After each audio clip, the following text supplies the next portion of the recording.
Comment 9000 défenseurs désespérés ont-ils pu repousser 40 000 guerriers ottomans aguerris?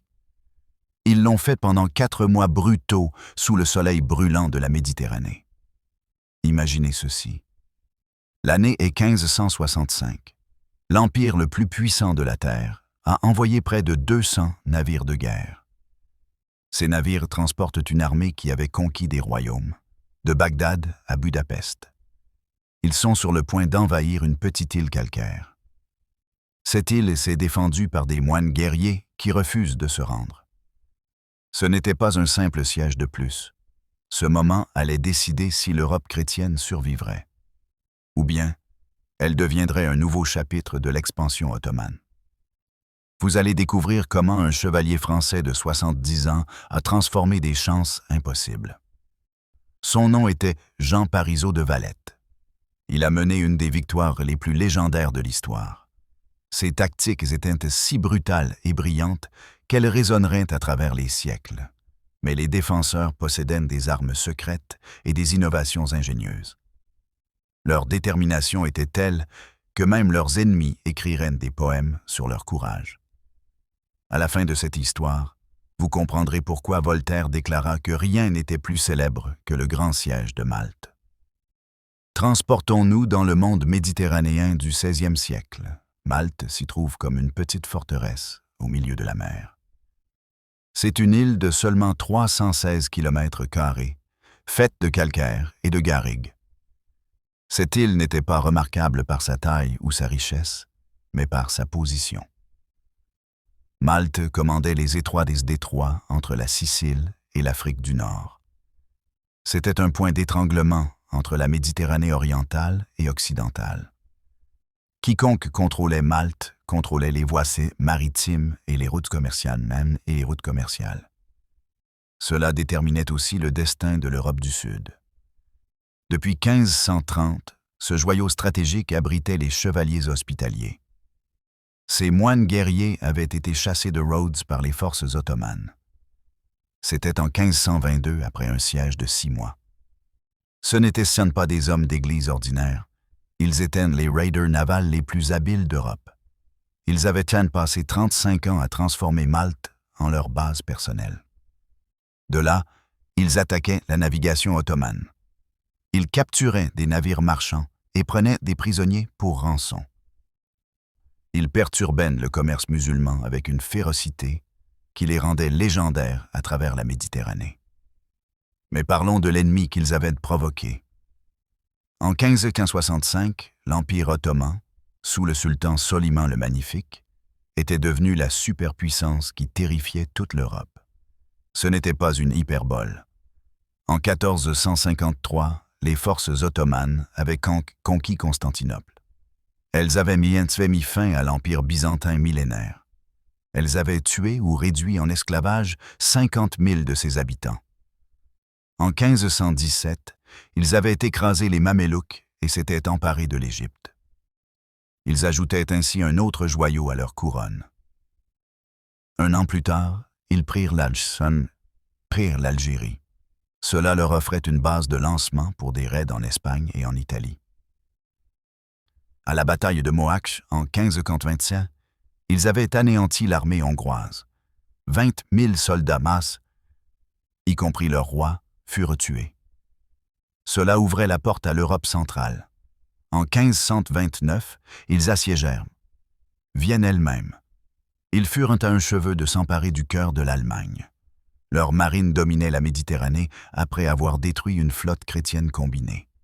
C'était à Preveza en 1538. Ils y coulèrent ou capturèrent 128 navires. Les Ottomans ne se contentaient même pas de gagner des batailles. Ils remodelaient la carte du monde connu. Leurs janissaires, le corps d'élite des soldats esclaves, étaient considérés comme la meilleure infanterie de la terre. Ces hommes avaient été retirés de leur famille étant jeunes garçons. Ils furent convertis à l'islam. Ensuite, ils furent entraînés dans une tradition militaire qui valorisait la discipline et la prouesse martiale par-dessus tout. Leur artillerie était inégalée. Leur doctrine tactique combinait la mobilité à une puissance de feu écrasante. Les villes qui résistaient étaient massacrées jusqu'au dernier homme. Leur population était vendue comme esclaves. Leurs bâtiments étaient rasés et réduits en ruines. Ensuite, ce fut 1560 et le désastre de Djerba. Cela prouva que la suprématie navale ottomane était absolue. Le roi Philippe II d'Espagne avait assemblé une flotte de la Sainte Ligue. Elle comprenait 54 galères et 14 000 hommes. Le but était de reprendre Tripoli aux Ottomans. L'expédition semblait prometteuse. Cependant, l'amiral ottoman Piyal Pacha et le corsaire Dragut Reis les prirent au dépourvu. En quelques heures, la flotte chrétienne fut anéantie. Ils capturèrent 5 000 prisonniers et détruisirent 22 navires de guerre. De plus, 4 000 chrétiens périrent ou moururent de maladies sur les plages. Ce fut une humiliation qui provoqua une onde de choc à travers l'Europe. Pour les chevaliers de Malte, qui n'avaient pas participé à cette catastrophe, le message était clair. Ils savaient qu'ils seraient les prochains. La position de Malte la rendait à la fois précieuse et vulnérable. Si les Ottomans prenaient Malte, la Sicile serait exposée. Si la Sicile tombait, la péninsule italienne serait la suivante. Alors, qui pourrait dire où s'arrêterait l'ambition ottomane? Les chevaliers savaient qu'ils vivaient un sursis. Mais ils avaient aussi des avantages. Leur nouveau grand maître, élu en 1557, n'était pas un chef ordinaire. Jean Parisot de Valette est né vers 1495. Il était issu d'une noble famille française du Quercy, dans le sud-ouest de la France. Mais, contrairement à la plupart des nobles, le jeune Jean n'avait aucun héritage qui l'attendait. Il était le fils cadet d'une famille où la terre et le titre revenaient à l'aîné. Ainsi, à l'âge de 20 ans, il rejoignit la seule organisation qui offrait un avenir aux hommes comme lui. C'étaient les Chevaliers Hospitaliers. Il avait participé au brutal siège de Rhodes en 1522. Là, il avait été témoin direct de la façon dont les Ottomans assiégeaient une forteresse. Cette expérience se révélerait inestimable 43 ans plus tard. Après la chute de Rhodes, Valette avait erré avec les chevaliers à travers l'Italie. Il s'était ensuite installé à Malte en 1530. Il se distingua comme commandant naval. Il comprenait l'importance de la puissance maritime d'une manière qui allait définir sa carrière. En 1554, il fut nommé capitaine général des galères de l'ordre. Ce poste était habituellement réservé aux chevaliers italiens. Ses raids agressifs contre la navigation ottomane le rendirent célèbre et craint. Lorsqu'il fut unanimement élu grand maître en 1557, les chevaliers avaient choisi un homme qui combinait des décennies d'expérience de combat. Il possédait une volonté de fer et un génie tactique. Il parlait couramment 6 langues, dont l'arabe et le turc. Cela lui permettait d'interroger les prisonniers personnellement. Il était physiquement imposant, même dans la soixantaine. On le connaissait pour diriger depuis le front, la pique à la main. Mais plus que tout, Valette était un homme qui comprenait que Malte deviendrait soit sa tombe, soit son héritage. La crise commença fin 1564. Un des commandants navals les plus célèbres de Malte, un capitaine nommé Romegas, captura plusieurs navires marchands ottomans lors d'un raid audacieux. Parmi les prises se trouvait un navire appartenant au chef eunuque du palais du sultan Soliman. Parmi les captifs figuraient le gouverneur du Caire, le gouverneur d'Alexandrie et l'ancienne nourrice de la fille du sultan. Ce n'était plus seulement de la piraterie. C'était une insulte personnelle à Soliman lui-même. Le sultan de 70 ans, qui avait régné pendant 44 ans, avait transformé l'Empire ottoman en une superpuissance. Il décida que c'en était assez. Les chevaliers de Malte étaient une épine dans son pied depuis trop longtemps. En décembre 1564, la nouvelle parvint à Valette. Son vaste réseau d'espions à Constantinople l'informa qu'une flotte d'invasion était en cours d'assemblage. Ce ne serait pas un raid ni une attaque de reconnaissance. Soliman engageait le genre de ressources qui avait conquis l'Égypte, vaincu la Hongrie et failli prendre Vienne. La nouvelle se répandit comme une traînée de poudre à travers Malte. Valette envoya immédiatement la citation, la convocation formelle. Celle-ci ordonnait à tous les chevaliers d'Europe de retourner à Malte sans délai. Il ordonna la récolte de toutes les cultures, même les céréales non mûres. Cela privait l'ennemi de nourriture. Il fit empoisonner les puits avec des animaux morts et des herbes amères. Il renforça le fort Saint-Elme à l'entrée du Grand Port. Il consolida le fort Saint-Angelo et le fort Saint-Michel. Il travailla jour et nuit pour préparer la population civile à ce qui s'en venait. En mai 1565, Malte pouvait compter environ 9000 défenseurs. Parmi eux, seuls 500 étaient de véritables chevaliers de l'ordre. C'étaient les moines guerriers qui avaient prononcé des vœux de pauvreté, de chasteté et d'obéissance. Ils portaient de la croix distinctive à 8 pointes sur leur surcoat noir. Il y avait 900 soldats espagnols et 800 mercenaires italiens. Plusieurs centaines de Grecs étaient présents. 100 serviteurs personnels des chevaliers étaient également des combattants entraînés. 500 esclaves s'étaient vus promettre la liberté s'ils combattaient. Le reste était composé de civils maltais, des agriculteurs, des pêcheurs et des citadins.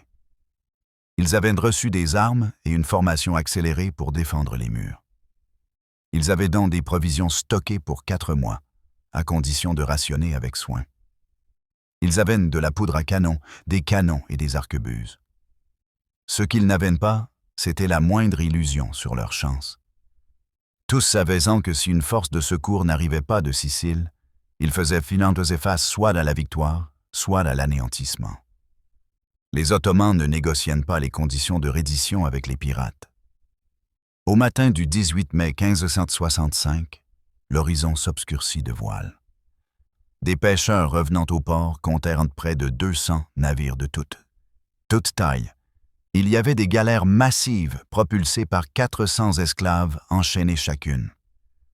Des galiotes plus petites étaient conçues pour l'éperonnage. Des navires de transport étaient chargés d'artillerie. Enfin, des vaisseaux de ravitaillement gémissaient sous le poids de la nourriture et des munitions. L'armada transportait entre 40 000 et 50 000 hommes. Cependant, les chiffres exacts restent contestés à ce jour. Des estimations prudentes suggèrent 6 000 janissaires et 6 000 spies. Il y avait aussi des milliers de sapeurs et d'ingénieurs. Des dizaines de milliers de troupes auxiliaires venaient de tout l'Empire ottoman. Ils apportèrent des canons basilisques de 73 kg. Ceux-ci pouvaient réduire les murs de pierre en poudre. Des coulevrines plus petites servaient pour les tirs de précision. Ils avaient suffisamment de munitions pour soutenir un bombardement pendant des mois. La flotte était commandée par l'amiral Piyal Pacha. Cet homme était un converti à l'islam d'origine hongroise. Il avait gravi les échelons du système naval ottoman grâce à sa pure capacité. Il avait détruit la flotte chrétienne à Djerba 5 ans plus tôt. Il était considéré comme l'un des plus grands esprits navals de sa génération. Les forces terrestres répondaient à l'Alakara Mustafa Pacha. Ce converti bosniaque avait été le tuteur des fils du sultan Soliman. Il avait acquis sa réputation grâce à des campagnes brutales en Égypte et dans les Balkans. Mustapha était connu dans toute la Méditerranée pour sa cruauté envers les ennemis vaincus. Il avait acquis cette réputation en écorçant vif le gouverneur vénitien de Famaguste des années plus tard. Les 2 commandants, cependant, avaient reçu l'ordre de s'en remettre au légendaire corsaire Dragut Reis. C'était pour quand il arriverait de Tripoli. Dragut était le commandant naval le plus redouté de l'Empire ottoman. Cet homme avait passé 4 ans comme esclave de galère. Il avait été capturé par les forces génoises. Cette expérience n'avait fait qu'endurcir sa haine des chrétiens. Après sa rançon et sa libération, il était devenu le protégé de Barberousse. Ce dernier était le plus grand amiral ottoman de la génération précédente. Dragut connaissait intimement Malte. Il l'avait pillé 7 fois entre 1540 et 1565. En 1551, il avait capturé l'île voisine de Gozo. Il avait réduit en esclavage toute sa population de 5000 personnes. Il avait 80 ans en 1565, mais restait affûté comme une lame. Son arrivée à Malte allait modifier toute la dynamique du siège. Les premiers combats éclatèrent le le 19 mai. Les troupes ottomanes commencèrent à débarquer au port de Marsaxlok sur la côte sud. Ce port se situait à environ 10 km du grand port où les chevaliers avaient leurs fortifications. Immédiatement, un différend éclata entre Pial Pacha et Mustafa Pacha. Cela allait se révéler coûteux. Pial voulait ancrer la flotte dans le port de Marsamxet. Cela signifiait d'abord capturer le fort Saint-Elme, qui gardait l'entrée. Mustafa plaidait pour une campagne terrestre. Son objectif était de prendre Mdina, l'ancienne capitale située à l'intérieur de l'île. Il pensait que sa chute démoraliserait les défenseurs. Après de vifs débats, le point de vue de Pial prévalut. Il devait d'abord réduire le fort Saint-Elme. Les ingénieurs ottomans estimaient que cela prendrait 3 jours. 3 jours. Cette prédiction allait les hanter pendant le mois suivant. Le 21 mai, les forces ottomanes sondèrent les défenses sud de Birgou et de Sengléa. Elles testèrent les murs avec des assauts d'eau frontaux. Valette, âgé de 70 ans, aida personnellement à les repousser, la pique à la main. Ces attaques de reconnaissance visaient à identifier les points faibles. Elles coûtèrent aux Ottomans plusieurs centaines de victimes. Les pertes des défenseurs furent minimes. Mais la vraie bataille n'avait pas encore commencé. Tous les regards étaient tournés vers le fort Saint-Elme. Le fort Saint-Elme était situé à l'extrémité de la péninsule de Skiberas. C'était une forteresse en forme d'étoile. Elle contrôlait l'accès au port de Marsamxet et du Grand Port. Il n'était pas particulièrement solide. Il se composait seulement de murs de pierre épais et d'une garnison de 120 chevaliers. Environ 700 soldats les accompagnaient. Le fort avait été hâtivement renforcé dans les semaines précédant le siège. Cependant, chacun savait qu'il ne pouvait pas résister à un bombardement prolongé. Valette avait cependant parié que les Ottomans l'attaqueraient en premier. Il avait déplacé une partie de son artillerie, la plus lourde. Elle traversa le port jusqu'au fort Saint-Angelo. Cette artillerie était positionnée pour tirer sur les lignes de siège ottomanes. Le 24 mai, Dragut Reis arriva de Tripoli. Il amenait 1600 renforts et 13 galères. Il prit immédiatement le commandement effectif, malgré la présence de 2 commandants supérieurs. Son premier ordre fut d'établir des batteries d'artillerie sur le mont Sibéras. Elles surplombaient le fort. En quelques jours, les canons ottomans pilonnèrent Saint-Elme depuis 3 côtés. Ils tiraient coup après coup des boulets de pierre et de fer. Ces tirs ébréchaient les murs. Les chevaliers à l'intérieur ripostèrent désespérément. Ils utilisèrent toutes les astuces apprises durant des décennies de guerre.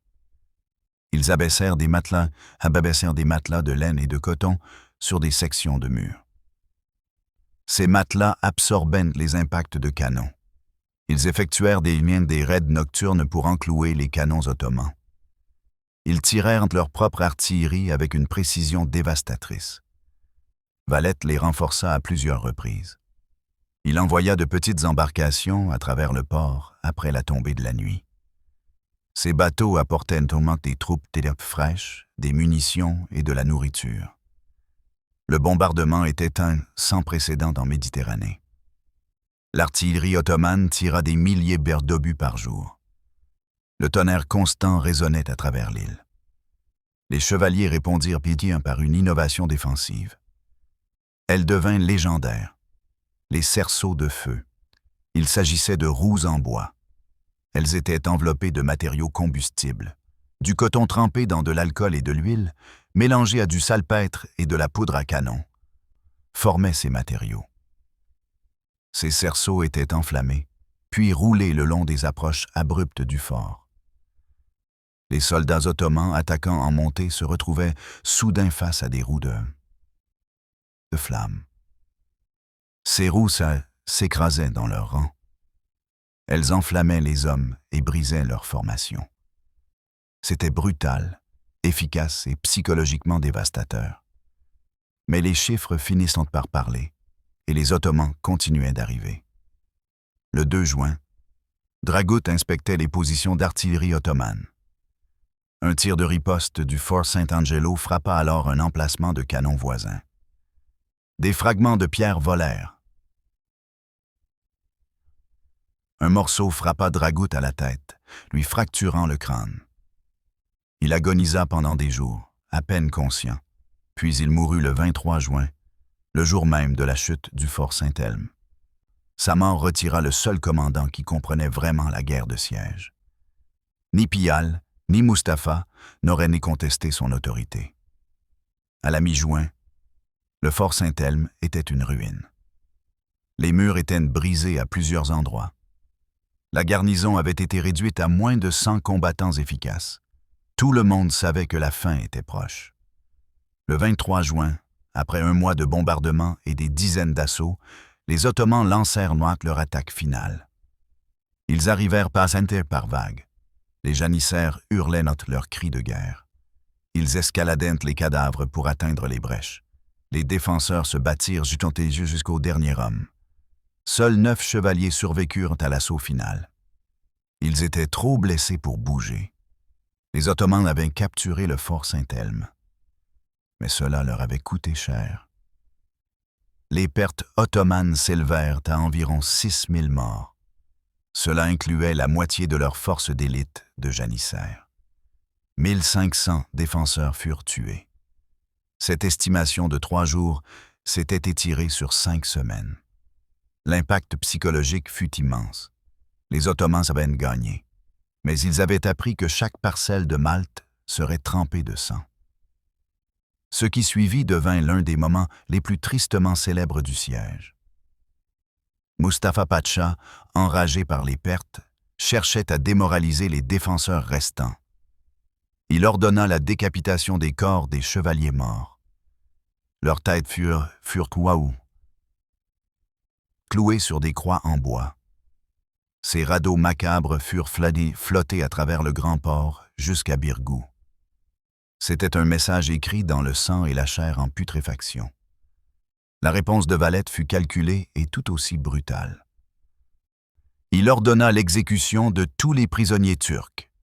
Ensuite, il fit charger leurs têtes dans des canons. Ces têtes furent tirées vers les lignes ottomanes. Il envoya un message clair. Il n'y aurait aucune grâce demandée ou accordée. C'était un combat à la mort. Ses propres hommes comprenaient que la reddition signifiait l'esclavage ou l'exécution. Ils se battraient donc avec le désespoir d'hommes qui n'avaient rien à perdre. C'était une guerre psychologique à son paroxysme, et cela fonctionna.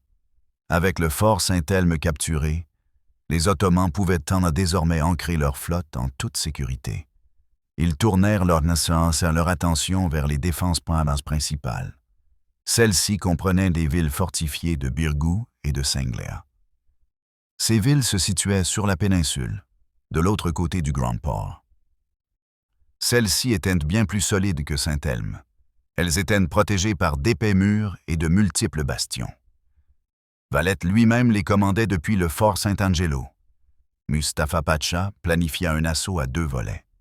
Il prévoyait une attaque navale à travers le port contre Senglea, puis un assaut terrestre contre les murs de Birgou. Le 15 juillet, l'attaque commença. Les ingénieurs ottomans avaient secrètement transporté 80 petites embarcations par voie terrestre. Ils les avaient traînées à travers la péninsule de Sibéras. Leur but était de les lancer dans le grand port. À l'aube, cette flottille les rama vers Senglea. Des milliers de soldats lancèrent un assaut terrestre. Les chevaliers, cependant, avaient anticipé cela. Ils avaient positionné une batterie de canons cachée juste au-dessus de la ligne de flottaison. Elle fut dissimulée jusqu'au dernier moment. Alors que les bateaux ottomans s'approchaient à bout portant, les chevaliers démasquèrent leurs canons. Ils ouvrirent le feu avec un effet dévastateur. Les boulets de canon traversèrent les bateaux en bois. Des dizaines coulèrent. Des centaines d'hommes furent projetés dans l'eau. Ils se noyèrent dans leur armure. L'assaut terrestre échoua lorsque les Ottomans atteignirent les murs. Ils les trouvèrent plus solides que prévu. Ils subirent plus de 1000 pertes lors de cette seule attaque. Ils infligèrent des dégâts minimes. Ce fut un autre échec coûteux. Mais Mustapha n'avait pas terminé. Tout au long de juillet et d'août, ses forces sondèrent et attaquèrent. Elles testaient différentes sections des défenses à la recherche de points faibles. Les mineurs ottomans commencèrent à creuser des tunnels sous les murs. Ils les remplissaient de poudre à canon pour créer des brèches. Les chevaliers répondirent en creusant des contremines. Il s'agissait de galeries souterraines. Ils pouvaient y intercepter et faire s'effondrer les tunnels ottomans. La guerre devint en 3 dimensions. Au-dessus du sol, les canons s'affrontaient. Pendant ce temps, les arquebusiers tiraient sur quiconque se montrait. Sous terre, les hommes menaient des combats désespérés au corps à corps. Ils se trouvaient dans des tunnels exigus éclairés par des torches. Les perdants étaient enterrés vivants lorsque les explosions effondraient les passages. La chaleur estivale était impitoyable. Les températures dépassèrent 40 degrés Celsius. La maladie commença à se propager dans le camp ottoman. La dysenterie, le typhus et le paludisme tuèrent des centaines d'hommes. Les provisions de nourriture diminuaient. La politique de la terre brûlée de Valette signifiait qu'il n'y avait rien à fourrager. L'eau était rare car les puits empoisonnés étaient inutilisables. Le moral commença à se briser. Les soldats s'attendaient à une victoire rapide. Ils étaient maintenant piégés sur une île hostile. Ils assiégeaient des forteresses qui ne tomberaient pas. Des centaines mouraient chaque semaine au combat et de maladies. Le 2 juillet, une petite force de secours de 600 soldats était arrivée de Sicile. Elle avait débarqué à la baie de Saint-Paul sur la côte nord. Cela ne suffisait pas pour lever le siège. Mais cela renforça énormément le moral des défenseurs. Valette envoya immédiatement une petite force de cavalerie. Elle était commandée par Vincenzo Anastasi. Elle devait harceler les arrières ottomans. Le 7 août, les 200 cavaliers d'Anastasi tombèrent sur l'hôpital de campagne ottoman principal. Il était complètement sans surveillance. Ils massacrèrent tous ceux qui se trouvaient à l'intérieur. Cela incluait les médecins, les soldats blessés et les accompagnateurs. Ce fut un massacre qui tua des centaines d'hommes déjà blessés. Il envoya des ondes de choc à travers le camp ottoman. Le massacre ne servit à aucun but militaire. Son seul objectif fut la terreur. Psychologiquement, ce fut dévastateur. Les soldats ottomans commencèrent à croire qu'ils combattaient des démons et non des hommes. À la mi-août, Mustapha Pacha commençait à désespérer. Il était à Malte depuis 3 mois. Son armée avait subi au moins 15 000 pertes. Les forts n'étaient toujours pas tombés. L'hiver approchait. S'il ne partait pas bientôt, le changement de temps piégerait sa flotte. Le 18 août, il ordonna un dernier assaut massif sur Birgou. Pendant 8 heures, vague après vague, les soldats ottomans se jetèrent sur les murs. Ils parvinrent en fait à percer les défenses dans une section. Des janissaires se déversèrent par la brèche dans les rues de la ville. Pendant un instant, il sembla que Birgou allait tomber. Alors quelque chose d'extraordinaire se produisit. Une petite force de cavalerie, moins de 100 cavaliers, attaqua le camp ottoman par l'arrière. Les commandants ottomans paniquèrent. Ils entendirent l'agitation et virent la cavalerie derrière leurs lignes. Ils crurent que l'armée de secours tant attendue de Sicile était arrivée. En réalité, il ne s'agissait que d'une minuscule force de diversion venue de Mdina. Mais dans le chaos et la confusion, Mustapha ordonna la retraite. Ses troupes se retirèrent des mains de la brèche qu'elles avaient si durement créée. Elles abandonnèrent leur avantage. Ce fut peut-être le moment le plus crucial du siège. Il fut remporté grâce à une erreur de calcul et à un bluff brillant.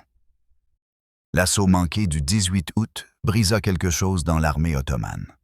Ils avaient tout donné. Et cela n'avait pas suffi. Les maladies et les combats avaient réduit leur force effective. Elle atteignait peut-être 25 000 hommes. Les munitions diminuaient. Les provisions de nourriture étaient presque épuisées. Le temps devenait orageux. Cela rendait les opérations navales de plus en plus dangereuses. Le 1er septembre, Mustapha se demandait s'il devait continuer. Une nouvelle arriva et changea tout. Une importante force de secours avait débarqué à la baie de Saint-Paul. Don Garcia de Tolède, le vice-roi de Sicile, avait finalement amené 8000 troupes fraîches. Ces troupes étaient espagnoles et italiennes. Ils se positionnèrent sur les hauteurs le 7 septembre. Ils attendaient d'engager les forces ottomanes. Mustapha Pacha se retrouva dans une position impossible. Son armée était épuisée, malade et démoralisée. L'hiver approchait. Les fortifications n'étaient toujours pas tombées. Maintenant, une armée ennemie fraîche menaçait ses arrières. Il prit la seule décision rationnelle. Ce fut l'évacuation. Le 8 septembre, jour de la fête de la Nativité de la Vierge, les forces ottomanes commencèrent à embarquer sur leurs navires. Mais même la retraite devint un désastre. Pendant qu'ils se retiraient, la force de secours de Don Garcia attaqua. Les Ottomans épuisés tentèrent de riposter. Mais ils furent mis en déroute. Des centaines d'hommes supplémentaires furent tués lors des derniers combats. Les navires partirent le 11 septembre. Ils laissèrent derrière eux des montagnes d'équipements. L'artillerie était trop lourde pour être déplacée. Selon les récits historiques, il y avait entre 20 000 et 35 000 camarades morts.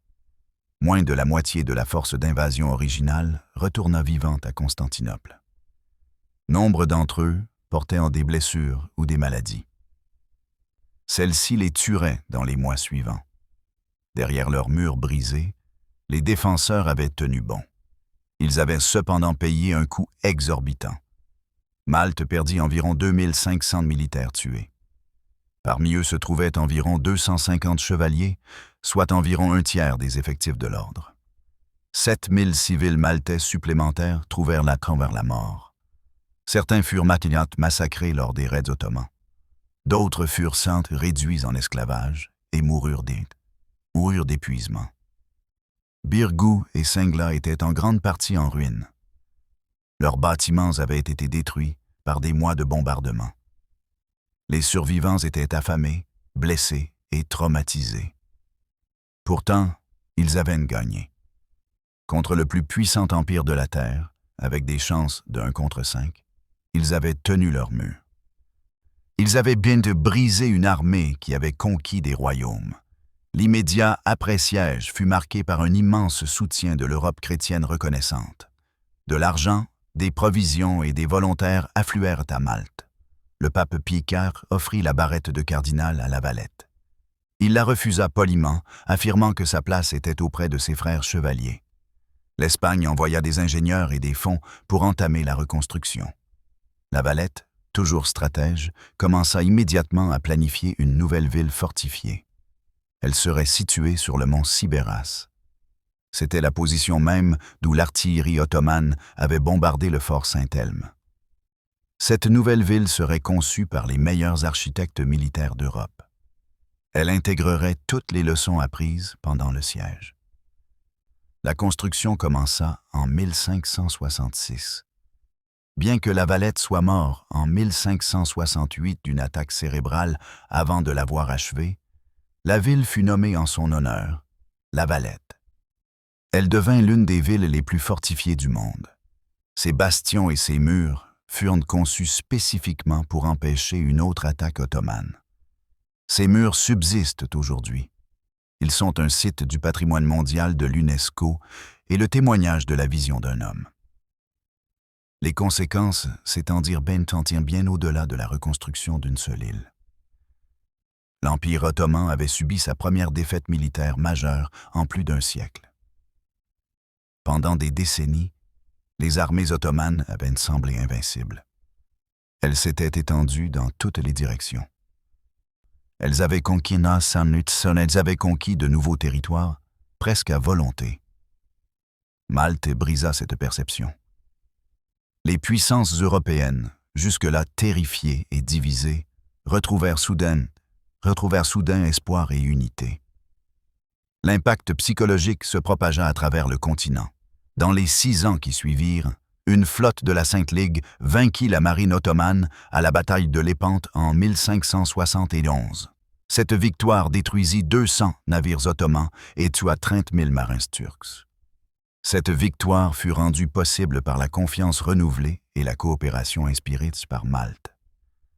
Les chevaliers eux-mêmes devinrent légendaires dans toute l'Europe. De jeunes nobles se précèdent pour rejoindre l'ordre. Des poètes écrivirent des vers, célébrant leur courage. Les historiens la déclarèrent l'une des plus grandes batailles défensives de l'histoire. Voltaire n'exagérait pas lorsqu'il écrivait que rien n'était mieux connu que le grand siège de Malte. Pendant 2 siècles ensuite, il fut enseigné dans les académies militaires comme l'exemple de la manière dont le leadership, la préparation et une détermination absolue pouvaient vaincre des obstacles impossibles. Pour l'Empire ottoman, Malte marqua le début d'un lent passage de l'expansion à la consolidation. Ils continueraient à se battre en Méditerranée pendant des décennies. Ils restèrent une puissance majeure pendant des siècles. Cependant, ils ne menacèrent plus jamais d'envahir l'Europe occidentale. Le cours des événements avait changé. Cela ne fut pas dû à une seule bataille. Malte prouva que les armées ottomanes pouvaient être arrêtées. Elle montra que leurs janissaires pouvaient saigner et que les ambitions de leur sultan avaient des limites. La victoire psychologique fut peut-être plus importante que la victoire militaire. Considérons ce qui se serait passé si Malte était tombée. Les Ottomans auraient contrôlé entièrement la Méditerranée centrale. La Sicile aurait été leur prochaine cible, à seulement 90 km de là. La Sicile était le grenier du sud de l'Italie. Avec la Sicile aux mains des Ottomans, Naples et la péninsule italienne auraient été exposées à l'invasion. La domination espagnole sur la Méditerranée se serait effondrée. La richesse provenant des Amériques vers l'Espagne aurait été interceptée. L'équilibre des pouvoirs dans l'Europe du XVIe siècle aurait été considérablement déplacé en faveur de l'islam sur le christianisme. Cela aurait potentiellement changé le cours de la réforme, de la contre-réforme et du développement des États-nations. La Renaissance elle-même aurait pu prendre un chemin différent. Malte ne fut pas seulement une autre bataille. Ce fut un point d'inflexion de l'histoire. Les défenseurs accomplirent quelque chose d'extraordinaire. Ils réussirent grâce à une combinaison de facteurs que les analystes militaires modernes étudient encore. Premièrement, le leadership. La Valette comprenait chaque aspect de la guerre défensive. Il menait depuis le front. Il inspira ses hommes en partageant leurs dangers. Deuxièmement, la préparation. Les mois de stockage de provisions, de renforcement des défenses et de collecte de renseignements sur les intentions ottomanes donnèrent aux défenseurs des avantages cruciaux. Troisièmement, la guerre psychologique. Des cerceaux enflammés aux prisonniers exécutés, La Valette comprit que briser la volonté de l'ennemi était aussi important que briser ses attaques. Quatrièmement, l'innovation tactique. La batterie de canons cachés, le contre-minage, les raids nocturnes pour enclouer les canons, tout cela montra une pensée créative sous pression. Cinquièmement, et peut-être le plus important, les défenseurs refusèrent tout simplement d'abandonner. Lorsque la garnison du fort Saint-Elme sut qu'elle allait mourir, elle se battit des semaines plus longtemps que prévu pour saigner l'ennemi. Lorsque les murs furent violés, les défenseurs contre-attaquèrent mais au lieu de fuir. Lorsque la famine menaçait, ils serrèrent leur sein à leur ceinture et tinrent bon. Cette combinaison d'habileté, de leadership, de préparation et d'un courage acharné créa une victoire qui résonna à travers les âges. Lavalette lui-même mérite d'être reconnu non seulement comme un commandant militaire, mais aussi comme une figure historique qui comprit que les moments de crise définissent les civilisations. Il aurait pu négocier des conditions, abandonner Malte ou chercher refuge en Sicile. Au lieu de cela, à l'âge de 70 ans, il choisit de se battre contre des forces écrasantes. Il croyait que Maltais représentait quelque chose qui valait la peine de mourir. C'était l'idée que des hommes libres pouvaient défendre leur foyer contre la tyrannie. Il pensait que la foi et le courage pouvaient vaincre la supériorité matérielle. Une position déterminée pouvait changer la trajectoire de l'histoire. Il avait raison. Le grand siège de Malte reste un témoignage du courage humain, de la brillance stratégique et de la vérité durable que la taille d'une armée importe moins que la qualité de son leadership et la détermination de ses soldats. Lorsque la poussière retomba et que la flotte ottomane disparut à l'horizon, l'Europe poussa un soupir de soulagement collectif. La marée ottomane avait été inversée. Cela ne fut pas le fait d'une armée massive ou d'une coalition de royaumes. Cela fut l'œuvre de 9000 défenseurs sur une petite île qui refusèrent de se rendre. Leur victoire sauva d'innombrables vies. Elle préserva le flanc sud de l'Europe chrétienne. Elle prouva que même les superpuissances ont des limites. C'est pourquoi nous racontons encore cette histoire plus de 450 ans plus tard. C'est pourquoi Lavalette est aujourd'hui un monument au courage. C'est pourquoi les historiens militaires étudient les tactiques de Lavalette. Les historiens débattent de l'impact du siège sur la civilisation occidentale. Maltais, en 1565, fut plus qu'un siège. Ce fut la preuve que l'histoire est faite par ceux qui refusent d'accepter l'inévitable. Merci beaucoup d'avoir regardé cette plongée approfondie dans l'une des victoires militaires les plus incroyables de l'histoire. Si vous avez trouvé cette histoire aussi fascinante que moi en la recherchant, veuillez cliquer sur le bouton « J'aime ». Essayons d'atteindre 1000 j'aime dans les 24 prochaines heures. Abonnez-vous à la chaîne si vous voulez plus de batailles historiques et d'histoires d'outsiders incroyables comme celle-ci. Voici ma question pour vous.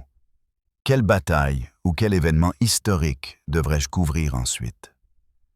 Laissez vos suggestions dans les commentaires ci-dessous. Je lis chacun d'eux. Vos idées aident à façonner les futures vidéos. S'agit-il de la défense de Vienne en 1683? De la bataille de Tours?